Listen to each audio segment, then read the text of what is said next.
Hello friends, आपके अपने ही YouTube channel में स्वागत है। जैकबोर्ड क्लास में क्लास 10th का मोस्ट इंपॉर्टेंट वीवीआई क्वेश्चन सामाजिक विज्ञान का 2 नंबर 1 से 20 तक महत्वपूर्ण प्रश्न उत्तर हम लोग देखेंगे। क्लास 10th का सामाजिक विज्ञान वीवीआई क्वेश्चंस। मानव निर्मित के 5 उदाहरण दें। ये क्वेश्चन पूछेंगे मैट्रिक में। उत्तर: उद्योग, मशीन, बांध, परिवहन के संसाधन। 2 नंबर क्वेश्चन: जलोढ़ मृदा किसे कहा जाता है? जलोढ़ जल से बने हुए नदियों द्वारा लाई गई मृदा को जलोढ़ मृदा कहा जाता है। 3 नंबर क्वेश्चन: लेटराइट मृदा किस फसल के लिए उपयुक्त मानी जाती है? उपयुक्त है। लेटराइट मृदा काजू के लिए बहुत अधिक उपयुक्त है। काली मृदा किस फसल के लिए उपयुक्त है? काली मृदा किस फसल के लिए उपयुक्त है? काली मृदा कपास के लिए अधिक उपयुक्त मानी जाती है। 5 नंबर क्वेश्चन हम लोग देखेंगे। राष्ट्रीय वन नीति 1952 के द्वारा निर्धारित कितने प्रतिशत भौगोलिक क्षेत्र पर वन होना आवश्यक है?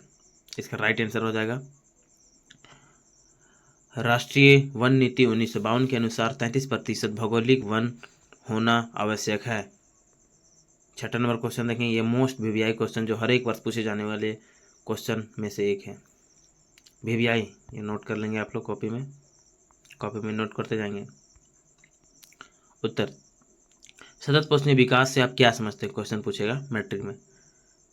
राइट आंसर: सतत पोषणीय विकास पर्यावरण को बिना नुकसान पहुंचाए और वर्तमान में विकास की प्रक्रिया चलती रहे और भविष्य पीढ़ी के लिए संसाधन बचे रहें।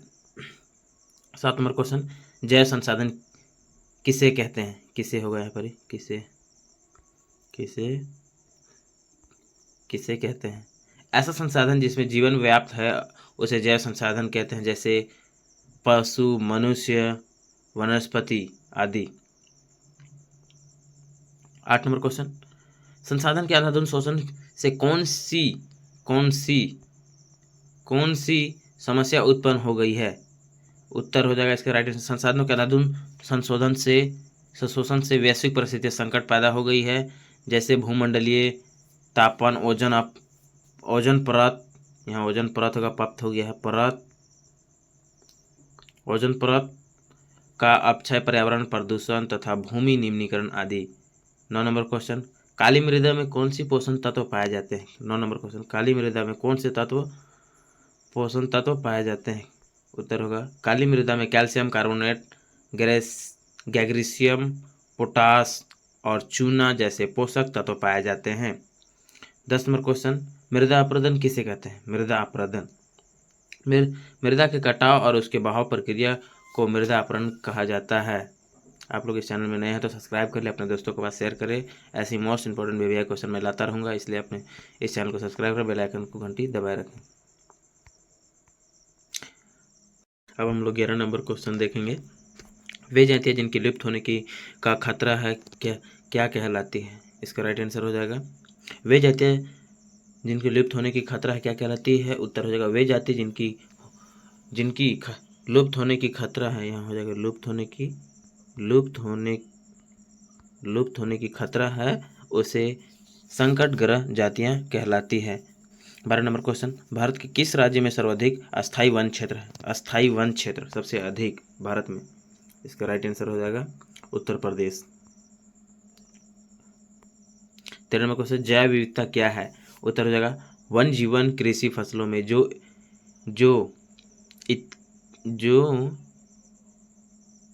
विविधता, जैव विविधता हो जाएगा। यहाँ पर ही क्वेश्चन थोड़ा सा मिस्टेक बनाने में हुआ है मेरे से।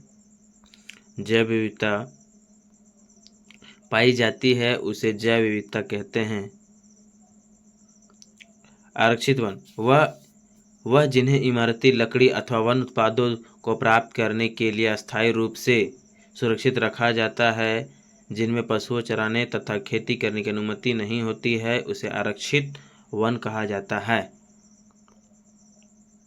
रक्षित वन क्या है? रक्षित वन वह वन जिसमें कुछ सामान्य प्रतिबंधों के साथ पशुओं को चराने एवं खेती करने की अनुमति दी जाती है, उसे रक्षित वन कहते हैं। 16 नंबर क्वेश्चन: परितंत्र को परिभाषा दीजिए। परितंत्र का अर्थ है उस स्थान में भौतिक वातावरण से है जो उस क्षेत्र के सभी प्रकार के पौधों, पक्षियों और जानवरों से बनता है। ये भी मोस्ट वीवीआई क्वेश्चन है, 2024 में पूछा था। भारत में पौधे और जंतु वितरण के लिए कौन से कारक उत्तरदायी है? यहाँ हाई हो गया, दाई, बोला दाई। पौधे और जानवरों के वितरण के मुख्य रूप से क्षेत्र की जलवायु से निर्धारित होता है। इस वितरण के निर्धारण कारण मिट्टी राहत और जल निकासी आदि। बांध से क्या समझते हैं? बांध बहते जल को रोकने, दिशा देने की, बहाव कम करने के लिए खड़ी की गई बाधा है जो आमतौर पर जलाशय, ईगिल अथवा जल भरण बनती है। बहुउद्देशीय परियोजना, मोस्ट वीवीआई क्वेश्चंस में से एक है ये भी। जितने भी कराना सब वीवीआई है, लेकिन जो हर एक वर्ष पूछे जाते हैं वो भी बहुत इंपॉर्टेंट है। बहुउद्देशीय परियोजना क्या है? नदियों और बांध बनाकर एक बार अनेक उद्देश्य को प्राप्त करने के प्रयत्न किया जाता है। 20 नंबर क्वेश्चन, लास्ट क्वेश्चन। बहुउद्देशीय नदी घाटी परियोजना से आप क्या समझते हैं? नदी पर बांध बनाकर इसे अनेक प्रकार के उद्देश्य को पूरा करना बहुउद्देशीय नदी घाटी परियोजना कहलाती है। जैसे बाढ़ नियंत्रण, जल विद्युत निर्माण, जलपूर्ति, सिंचाई प्रबंध आदि। जितने भी हमने क्वेश्चन कराए सब मोस्ट वीवीआई क्वेश्चन है। आप लोग इसे नोट कर लेंगे अपने कॉपी किताब में। अगर आपको वीडियो अच्छा लगा है तो चैनल को सब्सक्राइब करें, लाइक करें, शेयर करें और अपने दोस्तों